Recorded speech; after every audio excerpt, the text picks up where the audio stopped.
SI भर्ती परीक्षा रद्द होने के फैसले ने बेरोजगार युवाओं को तो राहत दी है, लेकिन इस फैसले ने सियासी अखाड़े में एक नई जंग छेड़ दी है। किरोड़ी लाल मीणा और हनुमान बेनीवाल एक दूसरे पर निशाना साध रहे हैं, तो कांग्रेस भी मौके पर चौका लगाने से नहीं चूक रही। यानी अब भर्ती विवाद का पन्ना बंद जरूर हुआ है, लेकिन क्रेडिट की राजनीति का नया अध्याय खुल चुका है। इस रिपोर्ट में देखिए।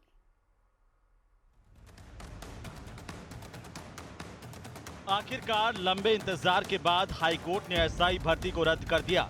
हालांकि अब इस मुद्दे को लेकर आरएलपी सांसद हनुमान बेनीवाल और डॉक्टर किरोड़ी लाल मीणा क्रेडिट लेने को लेकर आमने सामने आ गए हैं। कृषि मंत्री डॉक्टर किरोड़ी लाल मीणा और आरएलपी सांसद हनुमान बेनीवाल एक टीवी चैनल के लाइव शो में फोन पर बहस के दौरान भिड़ गए। दोनों ने एक दूसरे को अब शब्द तक कह डाले। बहस के दौरान दोनों ने एक दूसरे को खूब खरी खोटी सुनाई। वहीं मीडिया से बातचीत में कैबिनेट मंत्री डॉक्टर किरोड़ी लाल मीणा ने बेनीवाल पर बड़ा आरोप लगाया। डॉक्टर किरोड़ी ने कहा कि हनुमान बेनीवाल ने राज्यसभा चुनाव के दौरान वोट देने के बदले उनसे पैसे लिए थे। साथ ही कहा कि बेनीवाल किसी को भी गाली दिए बिना नहीं रह सकते। कई बार कहा था तो वो कहते हमारी सभा में नहीं आए, हमारे धरने पर नहीं आए, तो ये कैसे हो सकता है? अगर बेनीवाल आगे मुख्यमंत्री नहीं तो मंत्री भी बन जाएं तो कैसे जा सकते हैं? वो तो बेवकूफ बनाने का बयान दे रहे हैं। वो किसी तरह से तुक नहीं पर कर रहे हो तो अच्छा है। आपकी आरएलपी बढ़ेगी, आगे काम कर रहे हो तो इसमें कौन सा एहसान कर रहे हो? उनके बारे में ज्यादा नहीं बोलना चाहता। वो किसी को गाली दिए बिना नहीं रुकते। आपसे भी कमरे से बात करके जाएंगे तो बाहर जाके गाली देंगे, उनका करेक्टर है। और राज्यसभा के चुनाव में मेरे पास 10 बार आए कि मेरे को पैसे दिलाओ, मेरे को पैसे दिलाओ, जब वोट दूंगा। मैंने कहा मैं पैसे की बीमारी में नहीं पड़ा, नहीं माने तो मैंने पैसे दिला दिए। तो राज्यसभा चुनाव को वो खुद लड़ रहा था क्या? वो एक दलाल था क्या? राज्यसभा मतलब एक दलाली कर रहा था किस चीज का? इससे तो सुनिए मेरी बात, ये तो पार्टी भी नहीं बना पाया राजस्थान के अंदर। किरोड़ी लाल जी मीणा ने राजस्थान के लोगों को गुमराह किया, संगमा की पार्टी लाए और गोगुंदा के अंदर जब वो पर्दा हटाया, मैं बैठा था वहां पे, मैं निर्दलीय विधायक था, इनके साथ कोई भी नहीं था। मैंने कहा इतना बड़ा धोखा राजस्थान की जनता के साथ। मैंने कहा मैं आपके साथ नहीं हूँ। मैं घर आ गया सुबह 5 बजे, ये मेरे घर आ गया। वो तो ये भी कहते रहे। सुनिए मेरी बात, जालूपुरा एमएलए कोर्ट आ गया कि मैं पार्टी नहीं बना पाया, मैं संगमा जी की पार्टी लाया हूँ, इससे मेरा आदिवासी वोट बढ़ेगा। और मीणा तो वैसे ही मेरे साथ है, मैं आदिवासी और मीणाओं को लेके बनाना चाहता हूँ। अब आप प्लीज इसके अंदर कुछ मत करो, आप मेरे भाई हो, आप मेरे साथ लड़ रहे हो। और जो आरोप ये लगाने की बात कर रहे हैं, इनका कोई लेना देना नहीं। जो ये बातें करे 15 साल पहले की, इनके कहने तो कौन वोट देगा, कौन जाएगा? ये तो खुद ऐसा आदमी है। जब इस्तीफा दिया था इस बार इन्होंने, तब ये कहा था कि रघुकुल रीत सदा चली आई, प्राण जाए पर वचन ना जाई। तो इसने इस्तीफा भी दे दिया और वापस भी ले लिया, तो इसको तो प्राण त्याग देना चाहिए इस मामले के अंदर।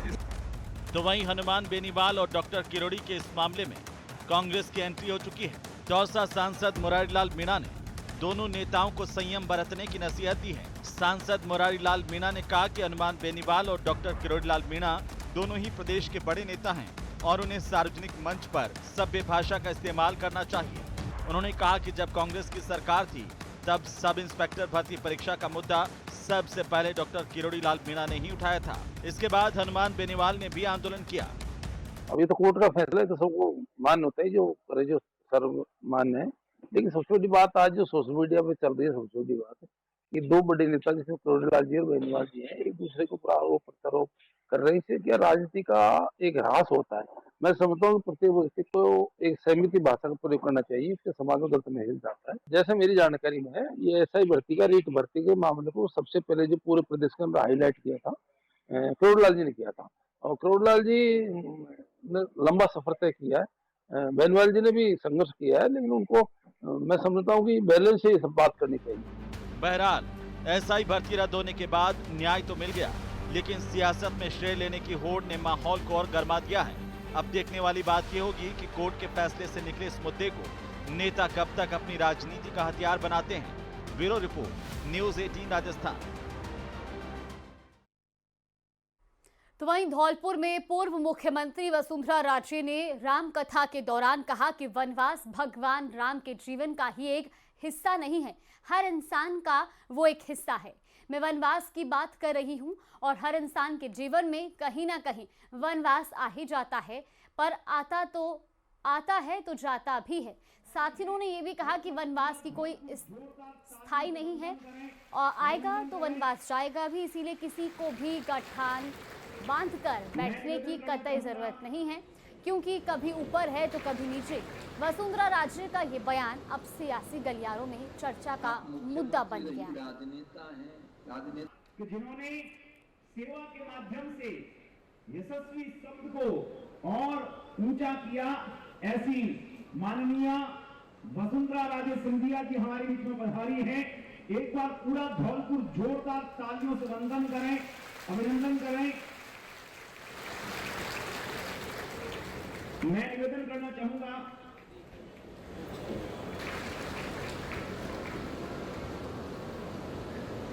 आप मुख्यमंत्री रही राजनेता हैं, राजनेता कि जिन्होंने सेवा के माध्यम से यशस्वी शब्द को और ऊंचा किया, ऐसी माननीय वनवास महाराज एक भगवान श्री राम के जिंदगी का ही एक हिस्सा नहीं है, हर इंसान का वो एक हिस्सा है। मैंने वनवास की बात करनी है, लेकिन इंसान के जीवन में, हर इंसान के जीवन में कहीं ना कहीं वो वनवास आ ही जाता है, पर आता है तो जाता भी है। ये अपने को अपने मन के अंदर सोच लेना चाहिए। राम जी ने क्या सिखाया महाराज हम लोग को? उन्होंने हमें ये बताया कि अपने जीवन के अंदर अपने को धैर्य क्या चीज होती है उसके बारे में अपने को सीखने की जरूरत है। अपने को धैर्य क्या चीज होती है उसको समझने की जरूरत है। और दुनिया में कोई चीज स्थायी नहीं है, तो अगर वो आई है तो जाएगी भी, तो वनवास भी कोई स्थायी नहीं है, आएगा तो जाएगा भी। इसलिए किसी के मन के अंदर गठान बांधकर बैठने की किसी को जरूरत नहीं है, क्योंकि कभी तो ऊपर है तो कभी नीचे। तो वहीं मुख्यमंत्री भजनलाल शर्मा आज टोंक जिले के दौरे पर रहेंगे। मुख्यमंत्री टोंक के टोडा रायसिंह कस्बे में एक पेड़ मां के नाम और हरियालो राजस्थान अभियान के तहत वृक्षारोपण करेंगे। इस दौरान सीएम पीडब्ल्यूडी और पीएचईडी के कई विकास कार्यों का शिलान्यास भी करेंगे। मुख्यमंत्री भजनलाल शर्मा लाडपुरा वन क्षेत्र में जनसभा को भी संबोधित करेंगे। तो आपको बता दें कि आज सीएम टोंक दौरे पर रहेंगे और इस बीच वो जनसभा करेंगे और साथ ही साथ एक पेड़ मां के नाम और हरियालो राजस्थान अभियान के तहत वृक्षारोपण भी करेंगे। तो वहीं पाली जिले के सुमेरपुर सदर थाना क्षेत्र के पुराड़ा गांव में बीती रात चोर ने एक मंदिर समेत 6 घरों के ताले तोड़कर 2 वाहन समेत कीमती सामान चुरा लिया। चोर धारदार हथियार लेकर चोरी की वारदात को अंजाम देने के लिए पहुंचा था। रात करीब 2 बजे 7 चोर पुराड़ा की गलियों में धारदार हथियारों के साथ घूमते हुए नजर आए। चोरों की तस्वीरें घरों के बाहर लगे सीसीटीवी कैमरों में भी कैद हुई है। चोरी की सूचना पर पुलिस ने घटनास्थल पर पहुंचकर मौके का मुआयना किया। तो वहीं एक साथ 6 घरों में चोरी की वारदात से लोगों में आक्रोश है। पीड़ितों ने थाने में रिपोर्ट देकर चोरों के खिलाफ कार्रवाई की मांग की है और फिलहाल सीसीटीवी की तस्वीरें भी आपको दिखा रहे हैं, जहां पर किस तरीके से ये चोर जो है वो धारदार हथियारों के साथ चोरी की वारदात को अंजाम देने के लिए पहुंचे और इस बीच घरों के पास लगे सीसीटीवी कैमरे में भी ये देखे गए हैं।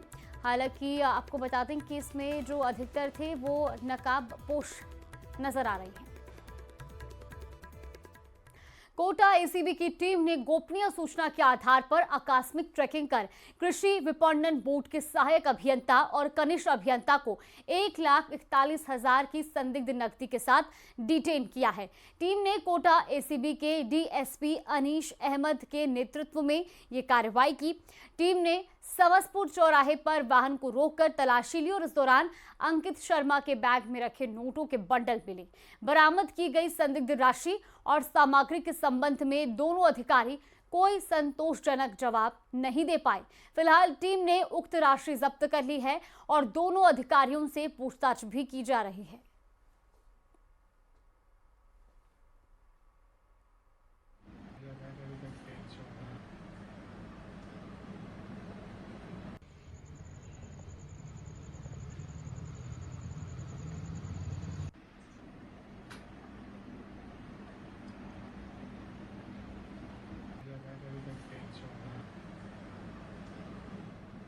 एसीबी को गोपनीय सूत्रों से जानकारी मिली कि कृषि विपणन बोर्ड 12 के सहायक अभियंता अंकित शर्मा और रविकांत मीणा जो है अवैध रूप से रिश्वत राशि एकत्रित करके जाने की सूचना पर हम लोग यहाँ पहुँचे और समसपुर चौराहे के पास मांगरोल रोड 12 पर इनको मोटरसाइकिल पर जाते हुए को रोककर इनकी आकस्मिक रूप से तलाशी ली, जिसमें उक्त दोनों व्यक्तियों के पास से 1,40,000 रुपये नगद बरामद हुए।